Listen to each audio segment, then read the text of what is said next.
নমস্কাৰ ছাৰ বাইদেউসকল। ৰাজ্যৰ চৰকাৰী কৰ্মচাৰীসকলৰ দৰমহা বন্ধ সন্দৰ্ভত বিভাগীয় এখন কঠোৰ নিৰ্দেশনা প্ৰকাশ পাইছে। যিখন নিৰ্দেশনা চৰকাৰী কৰ্মচাৰীসকলে জনাটো অত্যন্ত প্ৰয়োজন।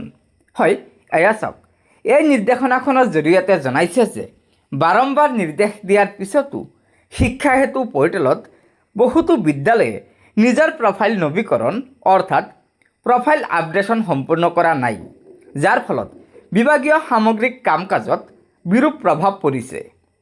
এই সন্দৰ্ভত সকলো শিক্ষানুষ্ঠানৰ মুৰব্বী আৰু দৰমহা বিতৰণকাৰী বিষয়াসকলক অৰ্থাৎ DDO-সকলক তেওঁলোকৰ অধীনত থকা সকলো কৰ্মচাৰীৰ প্ৰফাইল নৱীকৰণৰ কাম অতি সোনকালে সম্পূৰ্ণ কৰিবলৈ কঠোৰ নিৰ্দেশনা দিয়া হৈছে। প্ৰফাইল নৱীকৰণৰ কাম সম্পূৰ্ণ নোহোৱালৈকে সংশ্লিষ্ট বিদ্যালয়সমূহৰ দৰমহা বন্ধ কৰি ৰখাৰ নিৰ্দেশ দিয়া হৈছে। অৰ্থাৎ যিসকল শিক্ষক কৰ্মচাৰীয়ে বৰ্তমান সময়লৈকে শিক্ষা হেতু পৰ্টেলত প্ৰফাইল আপডেশ্যন কৰা নাই, সেইসকল শিক্ষকৰ দৰমহা বন্ধ কৰাৰ বিভাগীয় নিৰ্দেশনা প্ৰকাশ কৰিছে। লগতে জনাইছে যে সকলো DIS আৰু DOক এই আদেশ কঠোৰভাৱে পালন কৰাটো নিশ্চিত কৰিবলৈ আৰু তেওঁলোকৰ নিজ নিজ এলেকাত ইয়াৰ অগ্ৰগতি নিৰীক্ষণ কৰিবলৈ নিৰ্দেশ দিয়া হৈছে।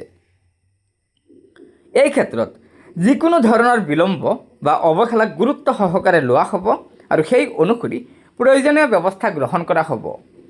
হয় ছাৰ বাইদেউসকল, আপোনালোকে নিশ্চয় জানিব পাৰিলে যে ধুবুৰী জিলাৰ বিদ্যালয় শিক্ষা বিভাগে এই নিৰ্দেশনাখনৰ জৰিয়তে জনাইছে যে বৰ্তমানলৈকে যিসকল শিক্ষক কৰ্মচাৰীয়ে শিক্ষা হেতু পৰ্টেলত নিজৰ প্ৰফাইল আপডেশ্যন কৰা নাই, সেইসকল শিক্ষক কৰ্মচাৰীৰ দৰমহা বন্ধ কৰাৰ বাবে DDO-সকলক নিৰ্দেশ দিছে।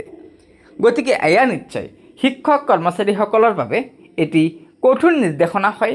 সেয়েহে লগৰ বন্ধুবৰ্গক এই ভিডিঅ'টো শ্বেয়াৰ কৰি আজিৰ এই গুৰুত্বপূৰ্ণ খবৰটো জনাই দিব আৰু নতুনকৈ অহা ছাৰ বাইদেউসকলক অনুগ্ৰহ কৰি আমাৰ এই চেনেলটো ছাবস্ক্ৰাইব কৰি ল'ব।